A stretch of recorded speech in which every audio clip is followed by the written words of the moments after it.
Delhi NCR में बदला मौसम का मिजाज, हल्की बारिश ने लोगों को दिलाई गर्मी से राहत। सोमवार की सुबह मौसम हुआ सुहावना।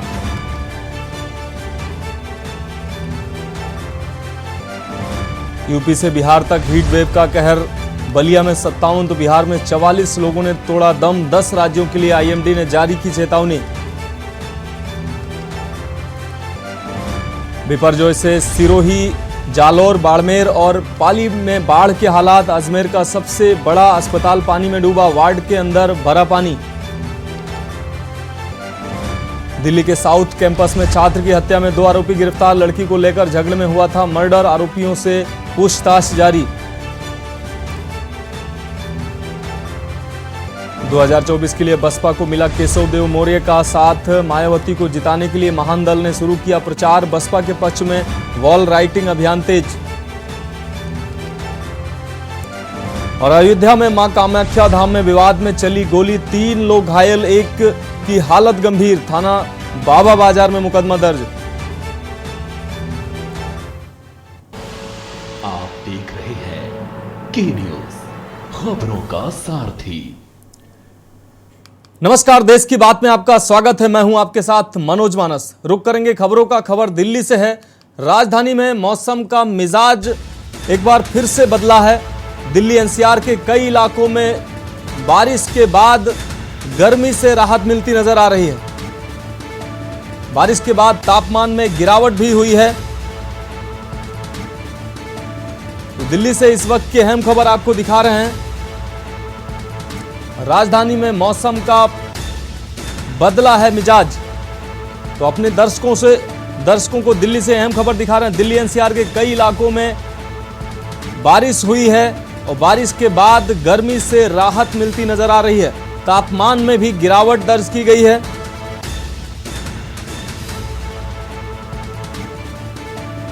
तो जिस तरीके से भीषण गर्मी लोगों का हाल बुरा कर रही थी, ऐसे में ये बारिश निश्चित तौर पर राहत की खबर लेके आई है और लोगों को कुछ पल के लिए सुकून जरूर मिलेगा इस बारिश से।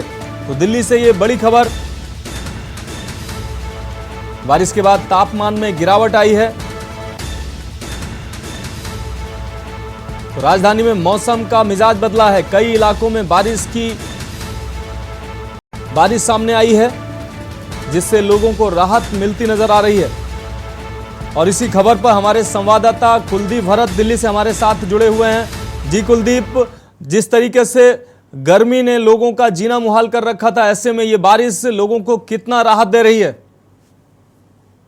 जी देखिए, जब मौसम विभाग ने गुजरात के बिपरजॉय को लेकर अलर्ट जारी किया था कि गुजरात में जब ये तूफान टकराएगा तो इसका असर राजस्थान और दिल्ली तक इसका असर होगा। और वही उसी को देखते हुए अब राजस्थान के अंदर भी बाढ़ के आसार बने हैं। जालौर, अजमेर, बाड़मेर में बाढ़ की स्थिति बनी हुई है। और वहीं उसका जो असर दिल्ली में पड़ा, दिल्ली में रुक रुक कर 2 दिन से बरसात हो रही थी और कल रात से ही बादल छाए हुए। आज सुबह से लगातार बरसात हो रही है, जिसको लेकर दिल्ली वालों के लिए रात भरी खबर है। क्योंकि पिछले 1 हफ्ते से जो उमस भरी गर्मी और 40 से अधिक टेम्परेचर हो रहा था दिल्ली का, जिसका आप इसमें टेम्परेचर की बढ़ते हुए देखा होगा। यूपी के अंदर भी 90 से ज्यादा लोगों की मौत हो चुकी है लू से। और वहीं इस चीज को लेकर दिल्ली वालों के लिए बहुत बड़ी राहत की खबर है। टेम्परेचर के अंदर भी 11 डिग्री का जिसमें तापमान कम दर्ज किया गया है। तो दिल्ली का वर्तमान जो टेम्परेचर है वो इस समय 28 डिग्री है। और ऐसे में दिल्ली वाले बिल्कुल 2 दिन से अच्छी खबर है, क्योंकि अब गर्मी के कारण जहां बिजली भी जा रही थी तो लोगों का जीना दुभर हो गया था, वहीं अब बारिश के असर आने के बाद सुबह से ठंड का माहौल है। जी हाँ कुलदीप, अगर बात की जाए दिल्ली में बारिश की, तो किन किन इलाकों में ये बारिश हुई है और लोगों को कितना राहत मिल रहा है? लोगों की कैसी प्रतिक्रियाएं आ रही हैं?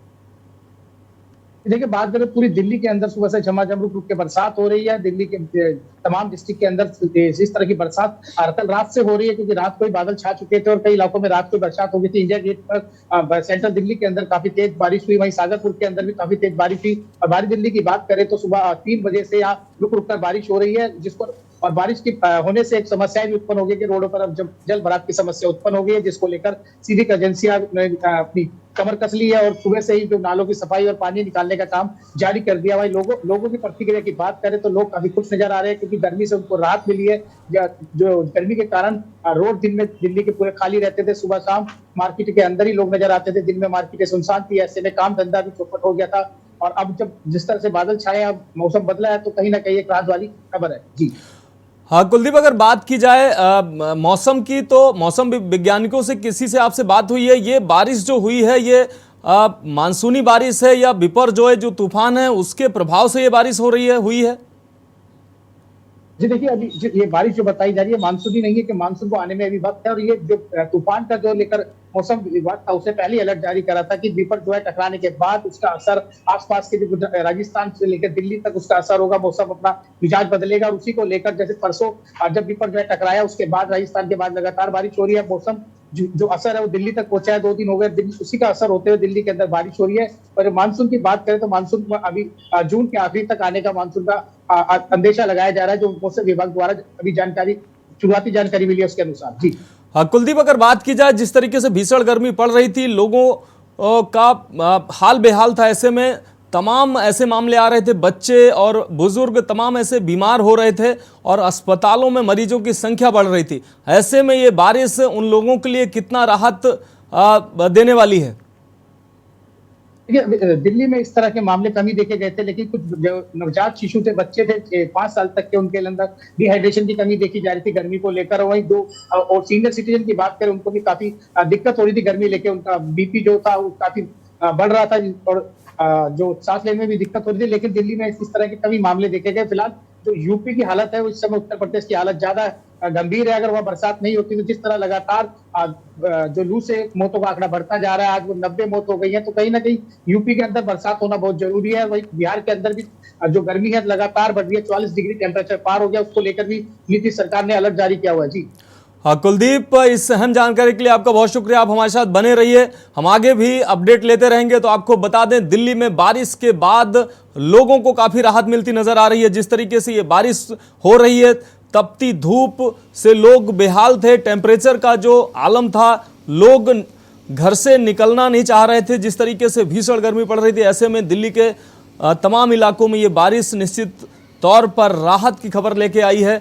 तमाम इलाकों में ये बारिश हुई है, जिससे तापमान में भी गिरावट आई है और लोगों को काफ़ी राहत मिली है। तो दिल्ली से ये अहम खबर आपको दिखा रहे हैं हमारे संवाददाता कुलदीप भरत ने तमाम अहम अपडेट, इस खबर से जुड़ी तमाम अहम अपडेट दी। तो अपने दर्शकों को दिखा रहे हैं राजधानी दिल्ली से अहम खबर। मौसम का मिजाज एक बार फिर से बदला है और दिल्ली वासियों को राहत जरूर मिलती नजर आ रही है भीषण गर्मी से। जिस तरीके से ये बारिश हुई है, सूर्य की तपिश जिस तरीके से लगातार बढ़ रही थी और लोगों में व्याकुलता गर्मी से बढ़ रही थी, और इस बीच ये बारिश निश्चित तौर पर राहत की खबर है दिल्ली वासियों के लिए। अब बात करेंगे अगली खबर की। दिल्ली विश्वविद्यालय के साउथ कैंपस में आर्यभट्ट कॉलेज के गेट के बाहर गर्लफ्रेंड को लेकर झगड़े में स्कूल ऑफ ओपन लर्निंग के एक छात्र की चाकू घोंपकर हत्या कर दी गई। मरने वाले छात्र का नाम निखिल चौहान बताया जा रहा है। वह बीए ऑनर्स राजनीति विज्ञान के प्रथम वर्ष का छात्र था।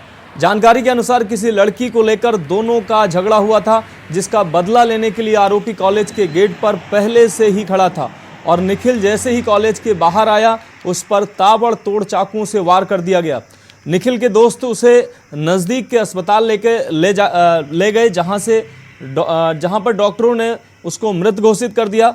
साउथ कैंपस में छात्र की हत्या के मामले में दिल्ली पुलिस ने 2 लोगों को गिरफ्तार भी किया है।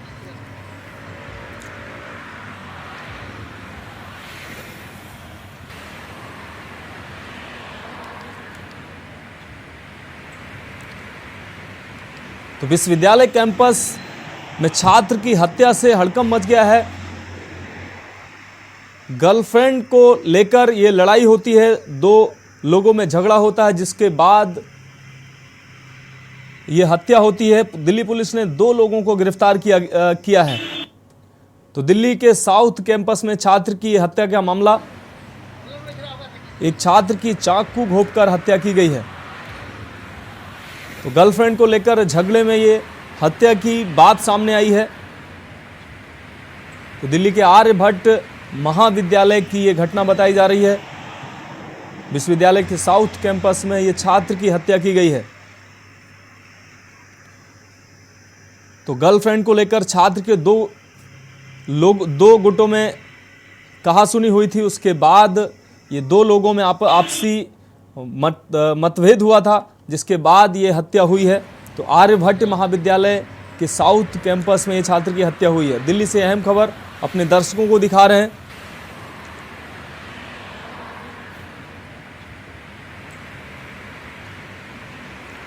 और इसी खबर पर हमारे संवाददाता कुलदीप भरत हमारे साथ इसी खबर पर जुड़ गए हैं। कुलदीप, अगर बात की जाए साउथ कैंपस में छात्र की हत्या हो जाती है आर्यभट्ट महाविद्यालय में, क्या है पूरी खबर और वजह, जैसा कि लड़की बताई जा रही है, क्या अहम अपडेट है इस खबर में?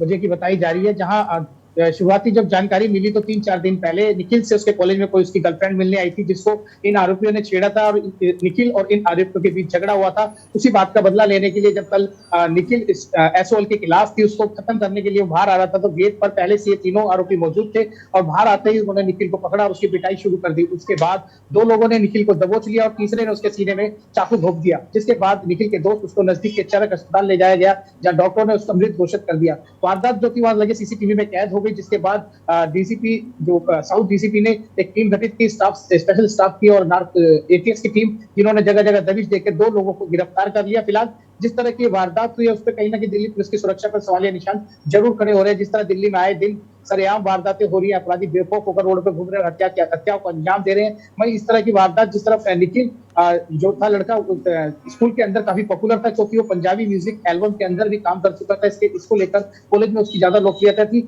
और कहीं ना कहीं उसकी जो गर्लफ्रेंड को लेकर जो आरोपियों ने छेड़ा था उसको लेकर झगड़ा हुआ था। उसी का बदला लेने के लिए कल लोगों ने तीनों आरोपियों ने उसको चाकू घोंपकर उसकी हत्या कर दी थी। कुलदीप, अगर बात की जाए विद्यालय कैंपस में छात्र की हत्या हो जाती है, विद्यालय प्रशासन की क्या प्रतिक्रिया आई है? और ऐसे में सुरक्षा पर निश्चित रूप से सवाल उठ रहे हैं। और विद्यालय की अगर बात की जाए, महाविद्यालय के माहौल की बात की जाए, तो अभी का वहाँ माहौल कैसा है इस छात्र की हत्या के बाद का? देखिए, इस वारदात के बाद अभी तक जो कॉलेज प्रशासन है उसने अभी चुप्पी साध रखी है। वहीं जो जिस तरह साउथ कैंपस एक वीआईपी एरिया माना जाता है, जहां पुलिस लगातार गश्त करती है और ऐसे में जो आरोपी थे, वो जो सिक्योरिटी गार्ड द्वारा मिली जानकारी के अनुसार सिक्योरिटी गार्ड को भी इस चीज का अंदेशा नहीं था ये लोग क्यों यहाँ खड़े हैं और किसका इंतजार कर रहे हैं, क्योंकि जैसे ही वो गेट के पास आया निखिल, उन्होंने बिना आओ देखा ना ताओ देखा निखिल को पकड़ा और उसकी पिटाई शुरू कर दी। लेकिन जो सिक्योरिटी गार्ड था उसने भी उसको बचाने की कोशिश नहीं की। फिलहाल जो दिल्ली पुलिस है उसको इसके बाद अभी कॉलेज के आसपास अलर्ट जारी कर रखा है, लगातार छात्रों से पूछते करिए। अभी छात्र भी जो चुप्पी साधे हुए कैमरे के सामने आने से अभी सभी कतरा रहे हैं कहीं ना कहीं, लेकिन छात्र गुट का जो अभी सूत्रों के द्वारा जानकारी मिली है कि छात्र इसको लेकर एक विरोध प्रदर्शन करेंगे दिल्ली पुलिस के खिलाफ साउथ कैंपस में। तो इसी तरह सरेआम इस वारदात को अंजाम दिया गया, कहीं ना कहीं दिल्ली पुलिस पर जरूर सवालिया निशान खड़े होते हैं। जी कुलदीप, अगर बात की जाए, जैसा कि देखा जाता है एक गुट की क्रिया की अगले गुट की तरफ से प्रतिक्रिया आती है, जैसे कि इस झगड़े में भी देखा गया है।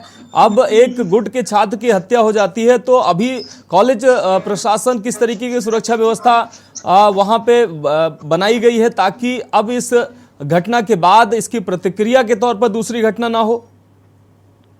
देखिए, फिलहाल वहां पे जो सिक्योरिटी जो गेट पे सिक्योरिटी को बढ़ा दी गया है और दिल्ली पुलिस के भी कुछ जवान अभी मुस्तैद कर दिए गए हैं, क्योंकि जिस तरह ये हत्या हुई है तो कहीं ना कहीं जो छात्रों का जो है विरोध देखने को मिल सकता है। इसको लेकर अभी फिलहाल सुरक्षा के एहतियात से वहां दिल्ली पुलिस के सिपाही तैनात कर दिया है। वही कॉलेज प्रशासन भी इसको लेकर काफी अलर्ट जारी कर रहा है, काफी सख्त निर्देश दे रहा है, क्योंकि जिस तरह इस वारदात हुई है, एक कॉलेज के छात्र ने दूसरे छात्र की हत्या कर दी। कहीं ना कहीं ये जो अपने आप में कॉलेज प्रशासन और दिल्ली पुलिस जरूर इसके संज्ञान लेगी, क्योंकि एक कॉलेज के 18 साल के छात्र की हत्या कर देना कहीं ना कहीं अपने आप में एक बहुत बड़ी बात है, क्योंकि जो विद्या का स्थल है वहां पर ऐसी वारदात हो जाना इसको प्रशासन पर जरूर सवाल खड़े करता है। जी कुलदीप, अगर बात की जाए, राजधानी क्षेत्र है, देश विदेश के छात्र यहाँ पढ़ रहे हैं, ऐसे में कैंपस के बाहर छात्र की हत्या हो जाना कॉलेज प्रशासन पर कितना बड़ा सवालिया निशान है और दिल्ली की कानून व्यवस्था पर कितना बड़ा सवालिया निशान है? देखिए, जो कॉलेज प्रशासन जो सुरक्षा मुहैया कराता है वो सुरक्षा उसकी गेट तक ही रहती है, लेकिन जो गेट के बाहर जब जिस तरह हत्या को अंजाम दिया उसको लेकर दिल्ली पुलिस के ऊपर सवाल जरूर खड़े होंगे। दिल्ली पुलिस की वहां पर लगातार पेट्रोलिंग होती थी कॉलेज के अंदर, लेकिन कल जो था देखिए वीआईपी एरिया भी है, सुरक्षा के लिहाज से काफी आसपास जो है कई मंत्रियों की कोठी भी है, कई वीआईपी रहते हैं, लेकिन जिस तरह हत्या को अंजाम दिया गया वहां दिल्ली पुलिस का कोई सिपाही नहीं था। कुछ बच्चों ने बताया कि कॉल करने के जो अस्पताल पहुंचे तो अस्पताल से कॉल करने के बाद पुलिस वहां पहुंची है, लेकिन अगर कहीं ना कहीं सिक्योरिटी गार्ड जो वहां मौजूद थे अगर वो हिम्मत दिखाकर इसको बीच बचाव करते तो शायद निखिल आज जिंदा होता। जी कुलदीप से अहम जानकारी के लिए आपका बहुत शुक्रिया। तो आपको बता दें, आर्यभट्ट महाविद्यालय की ये घटना जहां दो गुटों में आपसी विवाद में लेकर, जिसका विवाद की वजह लड़की बताई जा रही है, मामूली से विवाद में छात्र की हत्या कर दी जाती है। निश्चित रूप से कॉलेज प्रबंधन पर ये सवाल उठ रहे हैं, कॉलेज में व्यवस्था पर ये सवाल उठाए जा रहे हैं कि किस तरीके से कैंपस के बाहर एक छात्र की हत्या कर दी जाती है। तो निश्चित तौर पर ये लापरवाही का नतीजा ही है कि एक महाविद्यालय में इस तरीके की घटनाएं सामने आई हैं। तो दिल्ली पुलिस ने 2 लोगों को इस मामले में गिरफ्तार भी किया है। तो विश्वविद्यालय के साउथ कैंपस में ये छात्र की हत्या की खबर अपने दर्शकों को हम दिखा रहे हैं। एक छात्र की चाकू घोंपकर हत्या कर दी जाती है मामूली सी विवाद में, जिसकी वजह गर्लफ्रेंड को लेकर झगड़े की वजह बताई जा रही है। तो आर्यभट्ट महाविद्यालय का ये मामला बताया जा रहा है, दिल्ली के साउथ कैंपस में मौजूद है, जहां पर ये छात्र की हत्या हुई है। तो दिल्ली से ये अहम खबर।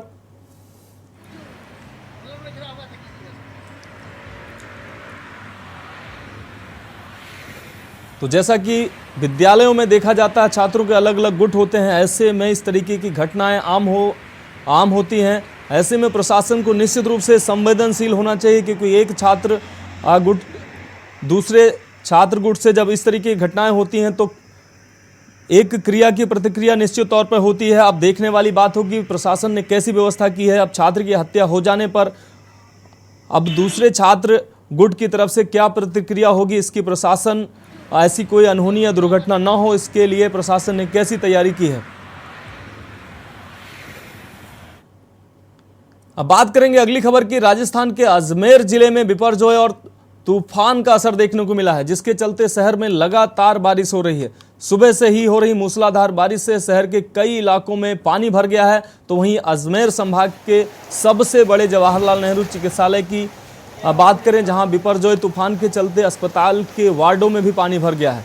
आलम यह हो रहा है कि वार्डों में भरे पानी से गुजरकर डॉक्टरों को मरीजों का इलाज करना पड़ रहा है। वहीं वार्ड में भरे पानी के बीच में मरीज पलंग पर लेटे दिख रहे हैं। तस्वीरें साफ तौर से आप देख सकते हैं। प्रशासन के बड़े बड़े दावे यहां पर खोखले साबित हो रहे हैं। बिपरजॉय तूफान से निपटने के लिए जिला प्रशासन ने बड़े बड़े दावे किए थे, लेकिन जब अस्पताल की हालत तैयारियों पर सवाल खड़े करने के लिए ही काफ़ी है। तो तस्वीरें निश्चित रूप से बयां कर रही हैं कि किस तरीके से अस्पताल प्रशासन और लोकल प्रशासन ने तैयारियां की होंगी।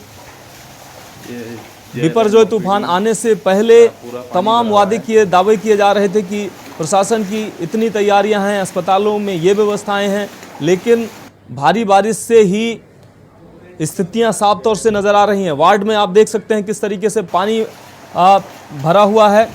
मरीज इसी पानी के बीच में बेड पर लेटे हुए हैं और डॉक्टरों को एक मरीज से दूसरे मरीज और अस्पताल के अन्य हिस्सों में पानी से होकर ही गुजरना पड़ रहा है। ये ओपीडी की तस्वीरें हैं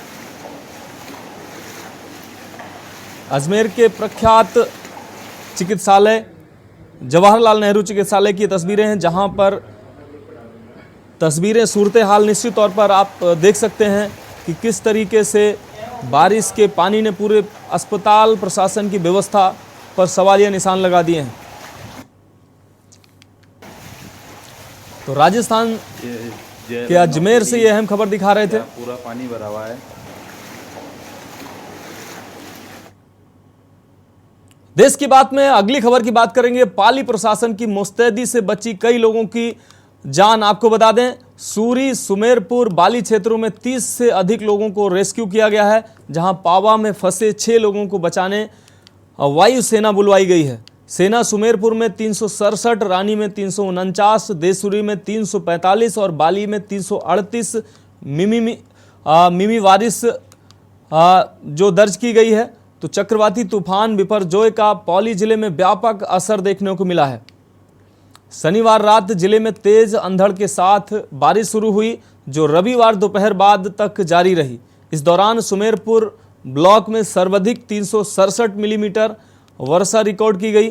चक्रवाती तूफान के चलते पौली जिले में मौसम में बदलाव होना प्रारंभ हो गया। सुमेरपुर क्षेत्र के पावा गांव में 6 लोग तेज बहाव के बीच में फंसे नजर आए। सूचना पर स्थानीय प्रशासन और एनडीआरएफ की टीम मौके पर पहुंची। काफ़ी प्रयासों के बाद भी सफलता नहीं मिलने पर जिला कलेक्टर मेहता ने वायुसेना की मदद मांगी। समाचार लिखे जाने तक रेस्क्यू ऑपरेशन जारी था। इसी प्रकार धना गांव में भी बहाव में फंसे 2 लोगों को निकालने के लिए प्रशासन और एनडीआरएफ की टीम प्रयासरत रही। तो बिपरजॉय तूफान के बाद राजस्थान में हालात बद से बदतर बने हुए हैं। बारिश और बाढ़ में फंसे कई लोगों का रेस्क्यू किया जा रहा है।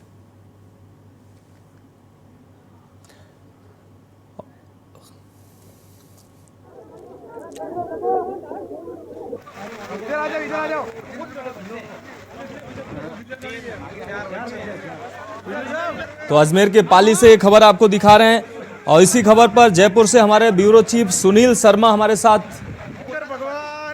साथ जुड़ गए हैं। जी सुनील जी, अगर बात की जाए राजस्थान में बारिश के बाद, बिपरजॉय तूफान के बाद जो बारिश ने हालात बनाए हैं, जगह जगह अभी तस्वीरें हम दिखा रहे थे चिकित्सालय की, जहां पर पानी से अव्यवस्था पूरी तरीके से प्रशासन की खुलकर सामने आई है। दूसरी तस्वीरें ये हम आपको दिखा रहे हैं, अपने दर्शकों को दिखा रहे हैं, जहां पर लोग जगह जगह फंसे हुए हैं, उनका रेस्क्यू प्रशासन के द्वारा किया जा रहा है। कैसी तैयारियां थी प्रशासन की सुनील शर्मा, अगर बात की जाए जिस तरीके से ये अव्यवस्थाएं सामने आ रही हैं?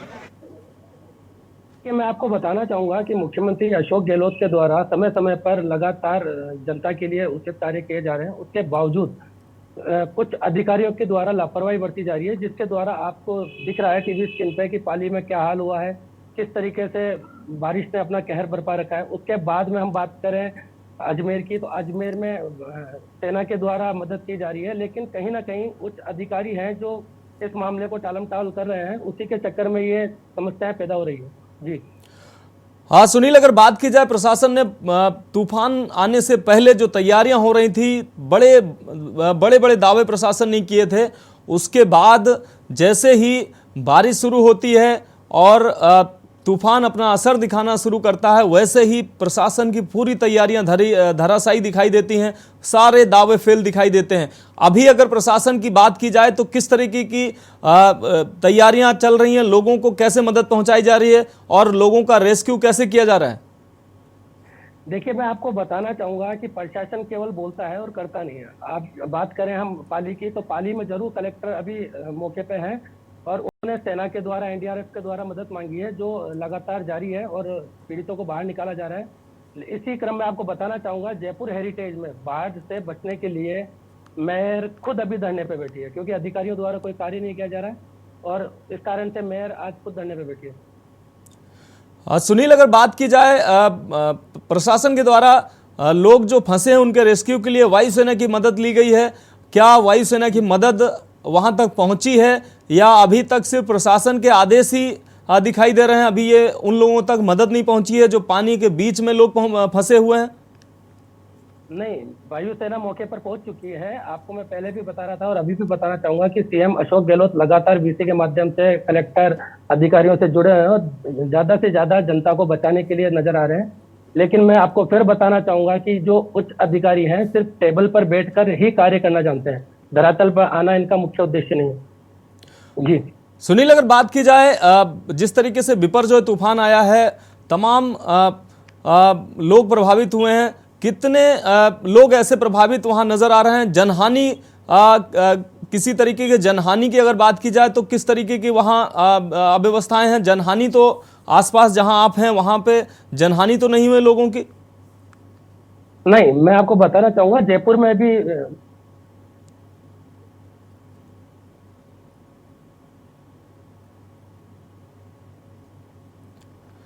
तो निश्चित रूप से पौली प्रशासन की ये अव्यवस्थाएं सामने आ रही हैं। हमारे ब्यूरो चीफ सुनील शर्मा लगातार हमें अपडेट कर रहे हैं कि वहां की अव्यवस्थाएं कैसी हैं। प्रशासन बोलता तो है लेकिन करता कुछ नहीं है, लोग फंसे हुए हैं और उनका रेस्क्यू लगातार किया जा रहा है। पाली क्षेत्रों में 30 से अधिक लोगों का रेस्क्यू किया गया है। और एक तरफ हम दूसरी तस्वीर दिखा रहे थे अस्पताल में किस तरीके की अव्यवस्थाएं हैं। तो राजस्थान में जिस तरीके से बिपरजॉय तूफान के बाद अव्यवस्थाएं फैली हैं वो निश्चित रूप से प्रशासन और शासन की पोल खोल रही हैं। लोग परेशान हैं, कहीं पानी में लोग फंसे हुए हैं तो कहीं लोगों के घर उजड़ गए हैं, उनको अभी तक विस्थापित नहीं किया गया है। तो तमाम ऐसी समस्याओं से लोग परेशान हैं, लेकिन प्रशासन सिर्फ कागजी दावे कर रहा है। लोगों को परेशानियां कितनी हो रही हैं, हालांकि बहुत सारी जगहों पर रेस्क्यू भी किया जा रहा है, बहुत सारी जगह लोग फंसे हुए हैं, उनको मदद भी पहुंचाई जा रही है, कहीं वायुसेना की मदद ली जा रही है। लेकिन जिस तरीके से ये इस तूफान के बाद स्थितियों ने विकट रूप पैदा किया है, ऐसे में प्रशासन की ये व्यवस्थाएं नाकाफ़ी साबित हो रही हैं।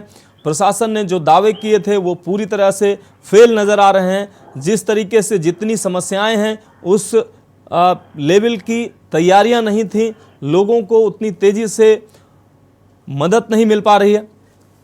तो हमारे ब्यूरो चीफ सुनील शर्मा एक बार फिर से हमारे साथ जुड़ गए हैं।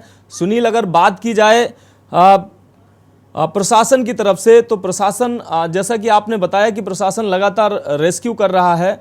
अभी जनहानि की हम बात कर रहे थे, तो जिस क्षेत्र में आप हैं वहां पर किस तरीके की जनहानि हुई है अभी तक वहां आपकी जानकारी में? देखिए, मैं बताना चाहूंगा, राजस्थान में 4-5 लोगों की मौत हुई है अभी तक इस देखते हुए, लेकिन जयपुर में अभी तक कुछ भी ऐसा हाल नहीं है जिसके लिए हम बात करें।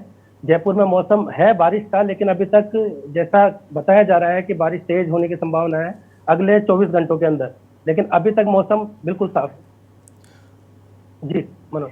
हाँ सुनील, अगर बात की जाए, जो लोग अपने मकानों को खाली करके अलग विस्थापित किए गए हैं उनको कहाँ रखा गया है? जो लोग पानी में इधर उधर फंसे थे उनको अभी प्रशासन ने कहाँ व्यवस्था की है? उनके खाने पीने की कैसी व्यवस्थाएं की गई हैं? उनको दवा और इलाज की अगर ज़रूरत है उसकी व्यवस्थाएं कैसी की गई हैं? देखिए, मैं आपको बताना चाहूँगा, जो लोग पीड़ित हैं अभी मकानों से, जो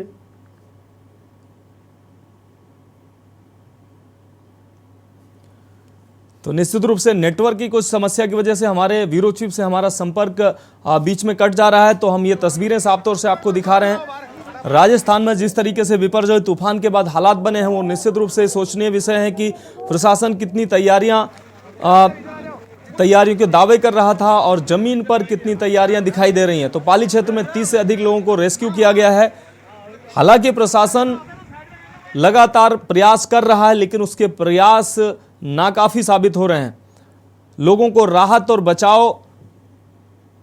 पहुंचाया जा रहा है, बचाव के लिए रेस्क्यू किया जा रहा है, सेना की भी मदद ली जा रही है, एनडीआरएफ एसडीआरएफ की भी मदद ली जा रही है, लेकिन फिर भी लोगों को तमाम समस्याएं हो रही हैं, उन तक सही समय पर प्रशासन की मदद नहीं पहुंच पा रही है।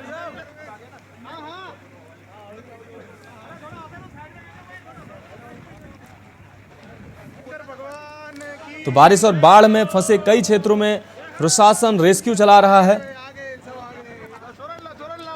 पाली क्षेत्र में 30 से अधिक लोगों को रेस्क्यू किया गया है। हालांकि हमारे संवाददाता बता रहे थे कि जयपुर में हालात उस तरीके के नहीं हैं, लेकिन तमाम क्षेत्रों में ऐसे हालात लगातार बने हुए हैं जहां लोगों को तमाम समस्याएं हो रही हैं। लोगों को उनके घरों से बाहर निकाला गया है, एक अलग जगहों पर उनको ले जाया गया, उनकी खाने पीने की व्यवस्था प्रशासन कर रहा है और तमाम लोगों को ऐसी तमाम समस्याएं भी आ रही हैं। अब अगर बात करें अगली खबर की, देश की बात में अगली खबर की बात करेंगे, उससे पहले यहां रुकेंगे एक ब्रेक के लिए।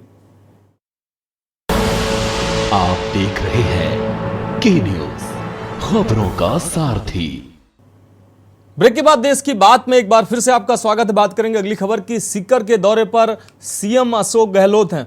आपको बता दें, दिव्यांशु का एक भावुक पत्र मिला था। इस पत्र में कैंसर पीड़ित बालक दिव्यांशु ने अपनी भावनाएं लिखी थी और सीएम अशोक गहलोत के साथ जन्मदिन मनाने की इच्छा जाहिर की थी। सीएम अशोक गहलोत ने बताया कि बेटे दिव्यांशु ने जन्मदिन हमारे साथ मनाने की सद्भावना व निश्चल स्नेह के अनुपम उपहार के आगे किसी अन्य उपहार की तुलना नहीं की जा सकती है। आज जेके लॉन हॉस्पिटल जाकर दिव्यांशु से उनके जन्मदिन पर सीएम ने मुलाकात की और दिव्यांशु का संपूर्ण इलाज सरकार जिम्मेदारी से कराएगी। जन्मदिन का तोहफा भी दिया, साथ ही सीएम ने जन्मदिन की हार्दिक शुभकामनाएं भी दी। एवं शीघ्र स्वास्थ्य लाभ की कामना भी की और जनता से भी कहा कि आप सभी दिव्यांशु के लिए दुआ कीजिए। जरूरी कर दी एलएनसी ने कि उनको गांव में डिस्ट्रिक्ट पोस्टिंग और उससे बहुत फर्क पड़ रहा है। हमारे बच्चे गए कब बजे जा रहे हैं 22 मई तो ये बालक दिव्यांशु जिसने एक पत्र के माध्यम से सीएम अशोक गहलोत के साथ एक भावुक पत्र लिखा था, जिसमें उसने इच्छा जाहिर की थी कि सीएम के साथ जन्मदिन मनाने का, तो सीएम अशोक गहलोत ने उसकी भावना का सम्मान करते हुए उसके जन्मदिन पर अस्पताल में जाकर उसके साथ जन्मदिन मनाया। अस्पताल प्रशासन को इलाज की हिदायत भी दी और पूरा इलाज सरकार कराएगी, ऐसा उन्होंने आश्वासन दिया। साथ ही उन्होंने लोगों से अपील की कि दिव्यांशु जो कि ये बालक है उसके स्वास्थ्य की कामना की जाए। अब बात करेंगे अगली खबर की। खबर दिल्ली से है। दिल्ली के मुख्यमंत्री अरविंद केजरीवाल और पंजाब के मुख्यमंत्री भगवंत मान के काफिले पर हमला हुआ है। दोनों ही मुख्यमंत्रियों पर हमले का दावा आम आदमी पार्टी ने किया है। वहीं आम आदमी पार्टी का कहना है कि राजस्थान के श्री गंगानगर जिले में केजरीवाल और भगवंत मान के काफिले पर हमला हुआ है। यूथ कांग्रेस के कार्यकर्ताओं ने यह हमला किया है। पार्टी ने आरोप लगाया कि लाठी और डंडों से मुख्यमंत्री केजरीवाल और सीएम भगवंत मान के काफिले पर हमला किया गया है। सीएम अरविंद केजरीवाल ने जनसभा को संबोधित करते हुए राजस्थान में कांग्रेस सरकार पर निशाना साधा और बताया कि हर राज्य में लोग दिल्ली और पंजाब जैसी सुविधाएं चाहते हैं, तो इस बार राजस्थान में भी आप पार्टी पर भरोसा दिखाएं।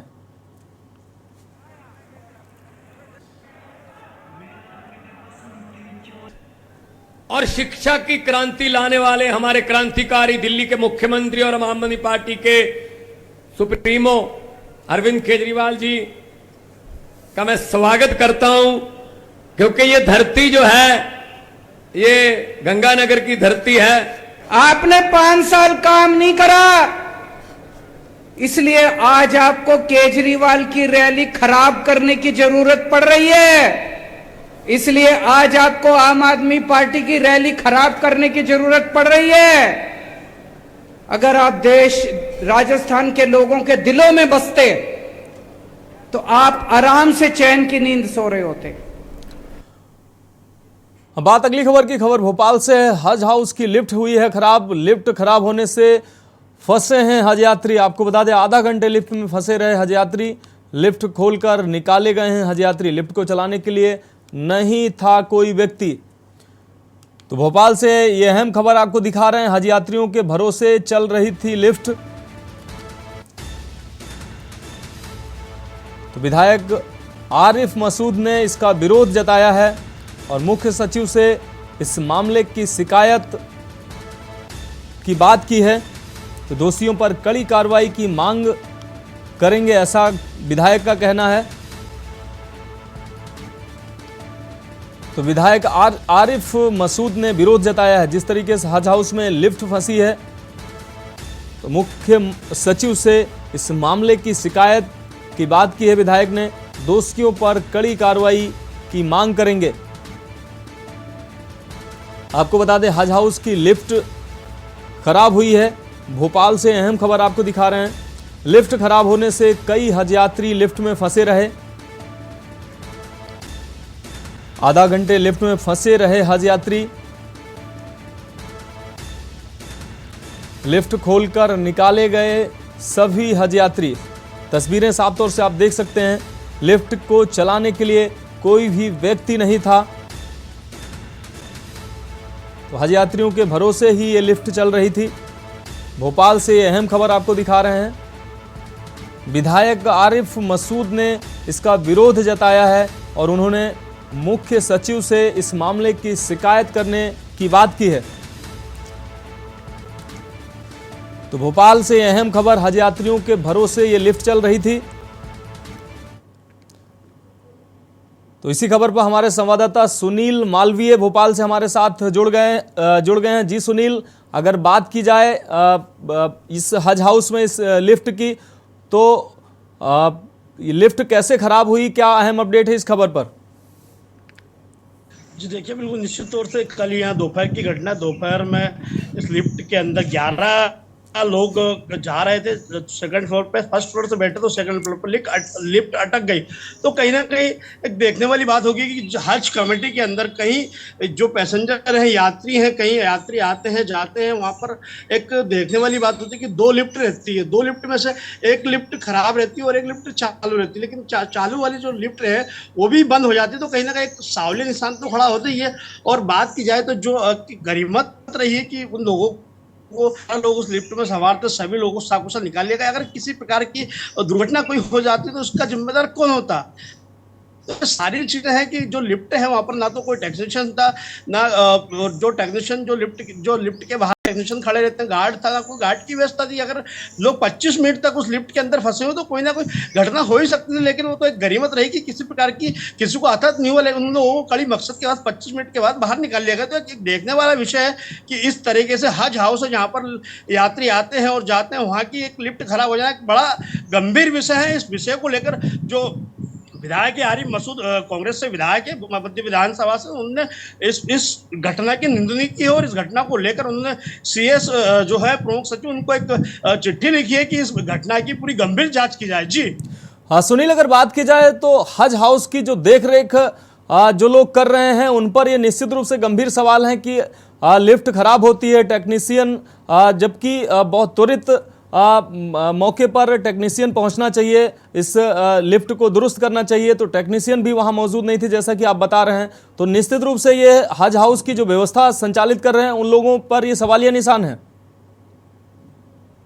जी बिल्कुल, निश्चित तौर से मैं बिल्कुल कहूंगा कि जो हज कमेटी के जो देखभाल कर रहे हैं, जो चेयरमैन है, जो वहाँ के एक एम्प्लॉय है, जो कर्मचारी है, उन पर बिल्कुल गंभीर रूप से सावले निशान खड़े होते हैं कि किस प्रकार से 25 मिनट लिफ्ट बंद हो जाती, 25 मिनट लिफ्ट बंद होने के बाद 25 मिनट बाद उनको निकाला जाता। तो एक बड़ा गंभीर विषय, 25 मिनट तक 11 लोग लिफ्ट में सवार थे और 11 लोग में से एक 13 साल की बच्ची भी थी। तो कहीं ना कहीं एक देखने वाला बड़ा गंभीर विषय, सावले निशान, कुछ भी घटना घटित हो सकती थी लेकिन घटना घटित नहीं हुई। एक बड़ी एक अहम भूमिका है कि जहाँ ईश्वर की कृपा से या किसी और कृपा से वहां पर किसी प्रकार से कोई गंभीर घटना घटी नहीं, लेकिन किसी प्रकार की घटना घटित हो सकती थी। कहीं ना कहीं जो एम्प्लॉय है, जो हज कमेटी के चेयरमैन है, उनको इस प्रकार के ये सारी चीजें हैं। लिफ्ट है, एक लिफ्ट एक जिम्मेदारी वाली चीज होती है। लिफ्ट में कई लोग आते जाते तो उन लोगों को लिफ्ट रिपेयर करके रखना चाहिए, लिफ्ट को सही वहाँ पर टेक्नीशियन मौजूद होना चाहिए, लिफ्ट के बाहर गार्ड होना चाहिए। तो कहीं ना कहीं ये सारी चीजें हैं, इन चीजों को करने की घटना को अंजाम देना बताया जा रहा है। आप देख सकते हैं किस प्रकार से वहां पर 25 मिनट की मकसद के बाद उन 11 लोगों को निकाला गया। और बात की जाए तो उन लोगों का कहना यह है कि उस लिफ्ट में क्षमता से ज्यादा लोग बैठे हुए थे। तो जब क्षमता से ज्यादा लोग बैठे हुए थे तो वहां पर आपके गार्ड नहीं थे। गार्ड अगर आपके सिक्योरिटी गार्ड वाले उनको नहीं मना नहीं कर सकते थे कि क्षमता से आप लोग ज्यादा लोग बैठ रहे हो, तो इसमें क्षमता ज्यादा लोग नहीं बैठे। तो एक बहुत बड़ी आप कहीं ना कहीं सावली निशान खड़ा होता है इस कमेटी के ऊपर। हाँ सुनील, इस अहम जानकारी के लिए आपका बहुत शुक्रिया। तो आपको बता दें, हज हाउस की लिफ्ट खराब हो जाने से कई लोगों के फंस जाते हैं कई लोग, जिसके बाद लगभग आधे घंटे ये लोग फंसे रहते हैं और टेक्नीशियन या किसी तरीके की मैकेनिक की कोई व्यवस्था नहीं होती है। निश्चित रूप से ये बड़ी दुर्घटना हो सकती थी। ये बड़ी लापरवाही हज हाउस प्रशासन की तरफ से सामने आ रही है। तो भोपाल से यह अहम खबर आपको दिखा रहे हैं।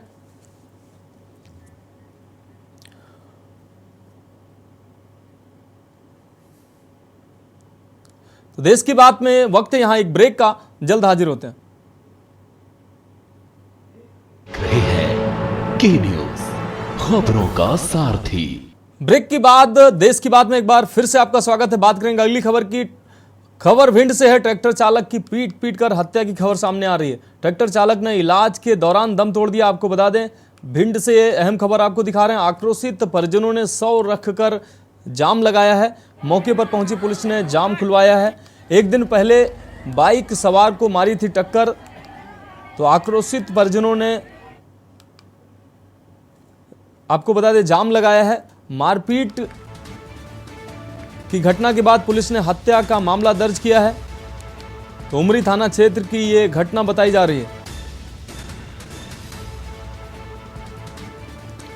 आक्रोशित परिजनों ने 100 रखकर जाम लगाया। भिंड से यह अहम खबर आपको दिखा रहे हैं। मौके पर पहुंची पुलिस ने जाम खुलवाया है। एक दिन पहले बाइक सवार को मारी थी टक्कर, जिसके बाद ये घटना सामने आई है। आक्रोशित परिजनों ने जमकर मारपीट की है।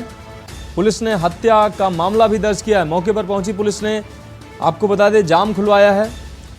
उमरी थाना क्षेत्र की यह घटना बताई जा रही है।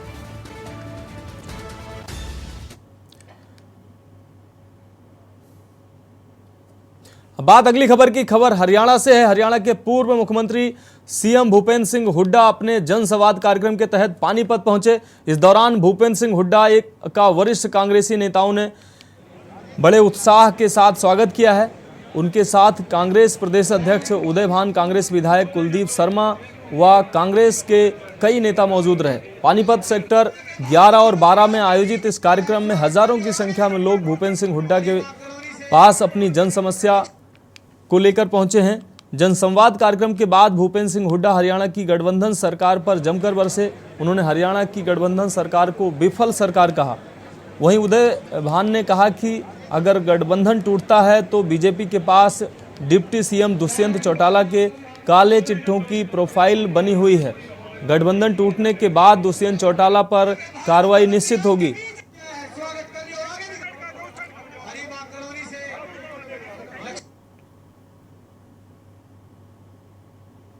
तो वरिष्ठ कांग्रेसी नेताओं ने भूपेंद्र सिंह हुड्डा का स्वागत किया है।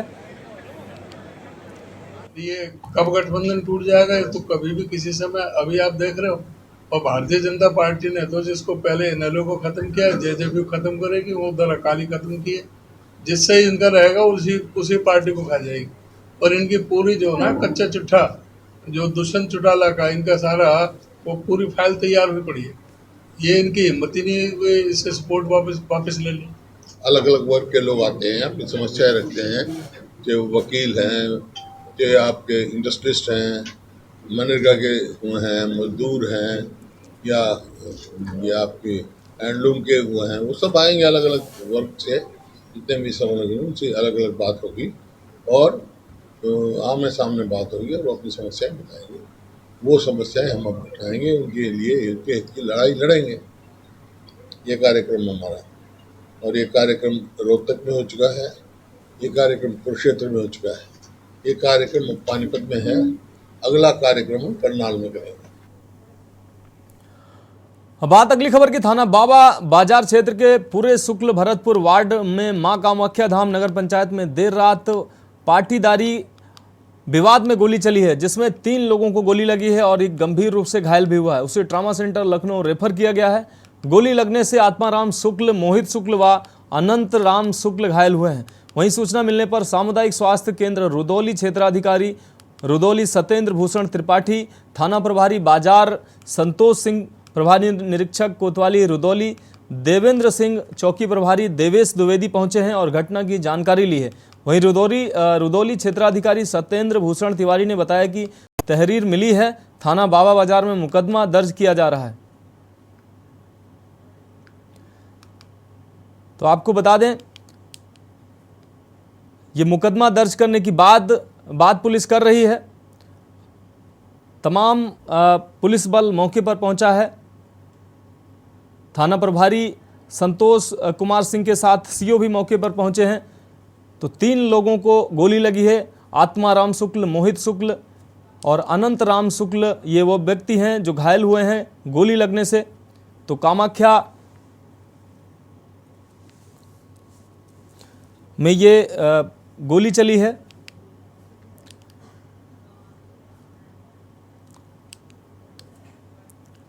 करीब 8:30 बजे थाना बाबा बाजार पर एक सूचना प्राप्त हुई कि थाना क्षेत्र के ग्राम बिहारा में पूरे सुकुल एक मजरा पड़ता है। वहाँ पर 2 परिवार जो आपस में चचेरे परिवार लगते हैं, उनके मध्य आपस में किसी बात को लेकर विवाद हुआ और मारपीट हुई।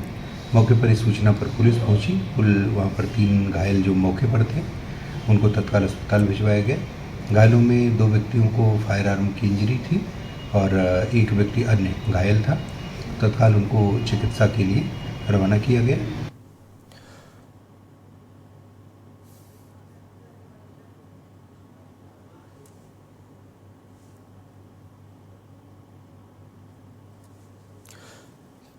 तो ये निश्चित रूप से ये गंभीर विषय है। 3 लोगों को गोली लगी है, एक व्यक्ति घायल बताया जा रहा है। पट्टीदारी के विवाद में ये मामला सामने आया है और इसी खबर पर हमारे संवाददाता कुलदीप भरत हमारे साथ जुड़ गए हैं। जी कुलदीप, ये मामला सामने आया, पट्टीदारी विवाद में ये गोली चली है। माफ कीजिएगा, हमारे संवाददाता आरपी सिंह अयोध्या से हमारे साथ जुड़े हुए हैं। आरपी, अगर बात की जाए ये पट्टीदारी विवाद में गोली चली है, क्या था पूरा मामला?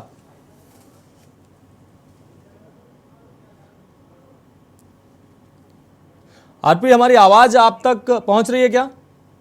अनम्यूट करिए आप अपने आप को। जी, बात कंप्लीट करिए। कामाख्या जी, आवाज आ रही? जी जी।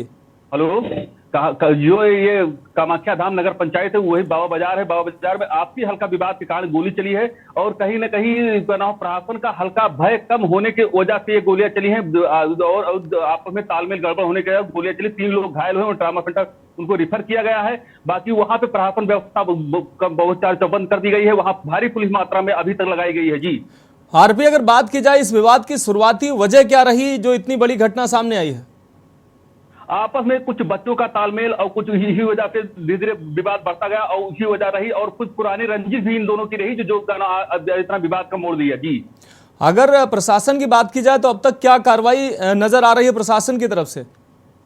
प्रशासन ने मुकदमा दर्ज कर लिया है और मुकदमा दर्ज करने के बाद जो है और जो ट्रामा सेंटर है उनको जितने लोग हैं उनको पकड़ धकड़ चालू कर दी है। जी आरपी, इस अहम जानकारी के लिए आपका शुक्रिया। तो आपको बता दें, अयोध्या से ये अहम खबर आपको दिखा रहे थे, जहां पट्टीदारी के विवाद में 3 लोगों को गोली चली है और 3 लोग जिसमें घायल हुए हैं। एक व्यक्ति गंभीर रूप से जिसमें घायल बताया जा रहा है।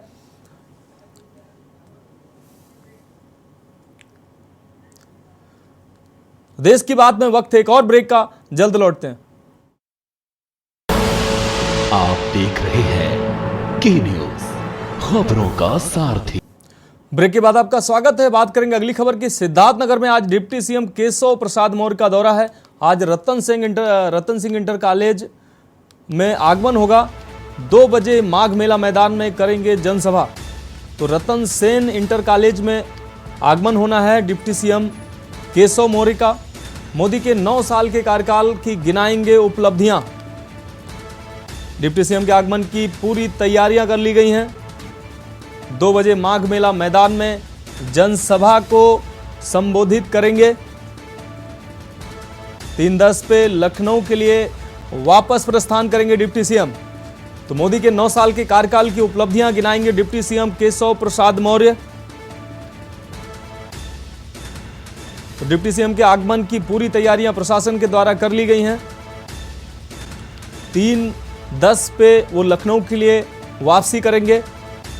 तो सिद्धार्थनगर में डिप्टी सीएम का ये अहम दौरा, बीजेपी के महाजनसंपर्क अभियान के तहत ये दौरा डिप्टी सीएम केशव प्रसाद मौर्य का। रतन सेन इंटर कॉलेज में ये आगमन होगा। बीजेपी सरकार की 9 साल की उपलब्धियों को गिनाएंगे। 2 बजे माघ मेला मैदान में जनसभा को संबोधित करेंगे, जहां तमाम उपलब्धियों को जनता के बीच रखेंगे। तो जिस तरीके से मोदी सरकार के 9 साल का कार्यकाल कंप्लीट हुआ है, मोदी के 9 साल के कार्य को जनता के बीच में रखेंगे और 2024 की रूपरेखा की बात करेंगे।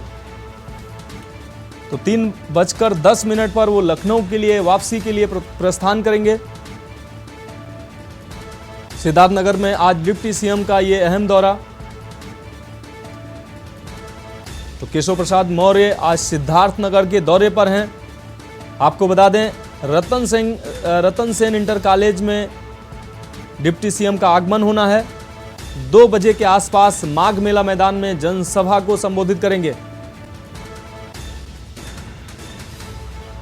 तो सिद्धार्थनगर से यह अहम खबर अपने दर्शकों को दिखा रहे हैं। डिप्टी सीएम का अहम दौरा, मोदी सरकार के 9 साल के कार्यकाल की उपलब्धियों को जनता के बीच में रखेंगे deputy CM.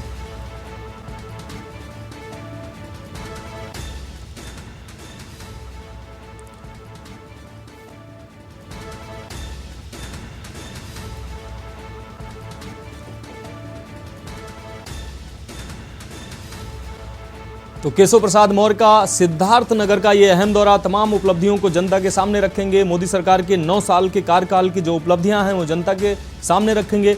Ratan Sen inter college में उप मुख्यमंत्री का ये आगमन होना है। तो देश की बात में अभी के लिए इतना ही, मुझे दीजिए इजाजत और आप देखते रहिए के न्यूज इंडिया। आप देख रहे हैं के न्यूज, खबरों का सारथी।